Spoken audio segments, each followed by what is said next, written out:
The Bushiris will have to report to court for their case on Thursday, and if there are a no-show, a warrant of arrest will be issued. The couple faces charges of fraud and money laundering. eNCA's Pule Letshwiti is in Pretoria. What have you been able to find out for us, Pule?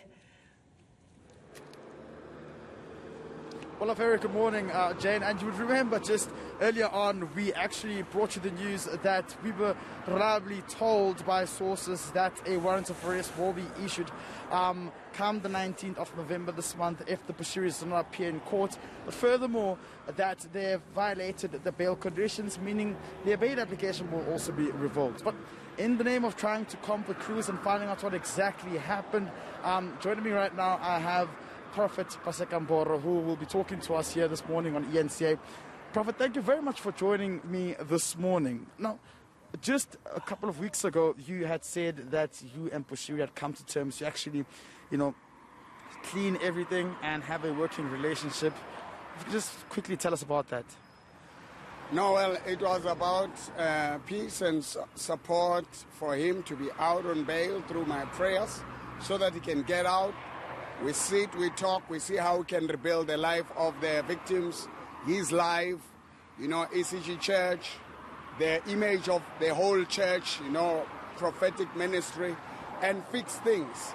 So we met, we spoke, and while we were still talking, I hear that is out of the country.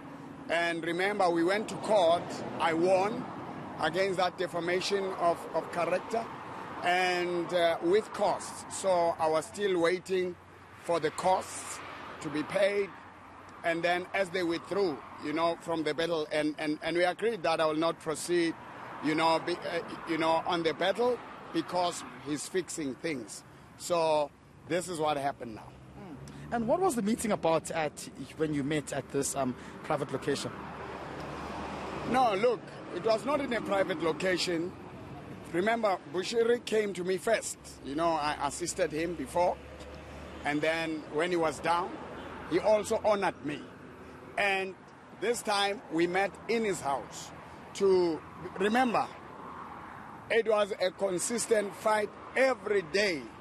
I was bringing evidence, the victims, speaking for them, whenever, bringing the facts that there are issues that need to be fixed. And it was about that can you please stop, cease fire, let's talk, and see wherever differences, whatever can be fixed. Because the image of the church, the image of Christ, his image is at stake. So somebody has to step up as the president of Church Mandate Turnaround Movement to really represent Christ and fix things. We can't have the church, the prophet all the time in the wrong. Okay, so Prophet, we are being told that Bushiri was the last person, you were the last person Bushiri contacted before he left the country. Tell us about that, please. Can you confirm these? People are lying. We met with Bushiri before. Yes, he did try to reach me. When, Prophet? I think it was somewhere Tuesday or Wednesday during the day. I saw a missed call. I didn't respond because, remember, I'm also a part of the X- organization. Sorry, but you returned the call. I sent WhatsApp messages to say I was busy during the day, can we talk? The phone was off. So I could no longer see anything until I saw what I saw in the media. I'm also shocked. But clearly if you met and he says he was your brother, he probably spoke to you about him actually trying to find peace of mind and leave, right? No. Remember, Bushiri and I are not close. Pastors and communities, whenever they have crisis, don't be mistaken, they call on me. Even these guys that you see them being too big, but when they come to me, they say, look, you've been long in the ministry.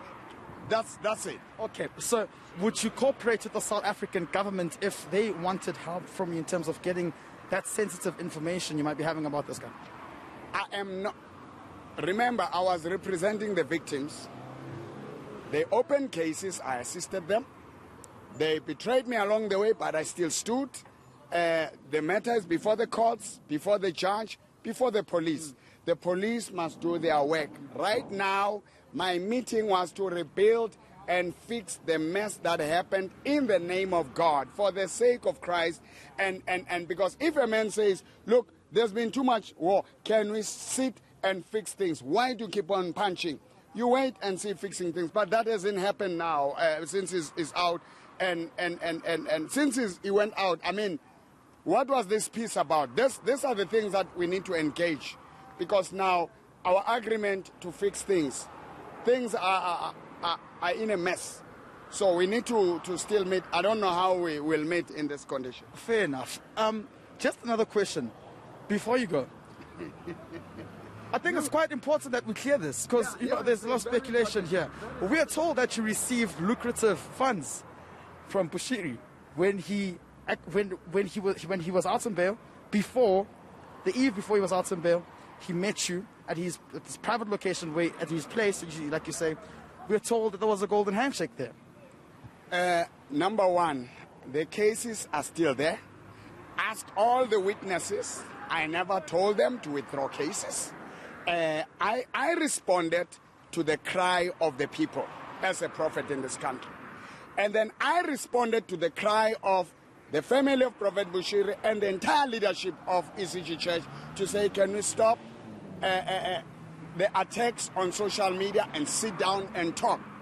And I sat down and talked. Ceasefire on my side, on their side.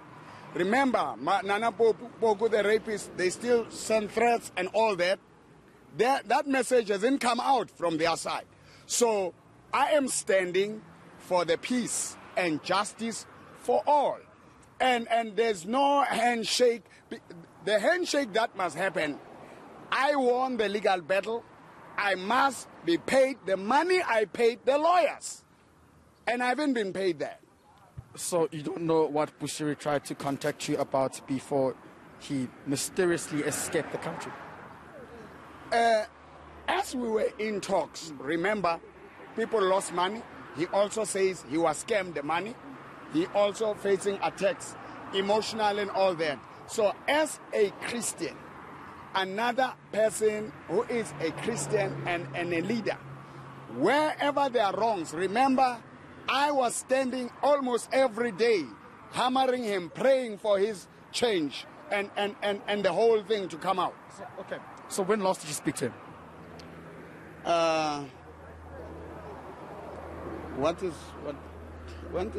Today is Monday, Prophet. When last did you speak to him? I think I spoke to him Monday, last Tuesday. You know, we only met after he was released, I'm sure that Friday. And then that's it. We never spoke again. So you've never spoken to him on a phone call since he escaped?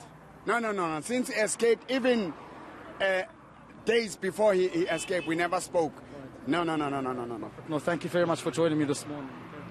No, thank you. Okay, there we go. Prophet Mboro joining us this morning, saying he hasn't spoken to Prophet Shepherd Bushiri since he escaped. But you see, now, here's the thing here. We received a tip-off rather from sources telling us that he was the last person, Mboro was the last person who was contacted by Bushiri. In fact, they're saying that there was a conversation that was had there. Now, we're asking him for confirmation here, and he's saying, I saw his missed call, but I left it. But we're told that he returned the call, and there was a discussion that took place. Now, in the name of trying to come for more clues, these are the type of things we're trying to put together as to what was the discussion that was had on that phone call, what did they talk about, and if he knew that he was going to leave, why did he not alert the authorities as well? That certainly was quite an interview. Thanks for that.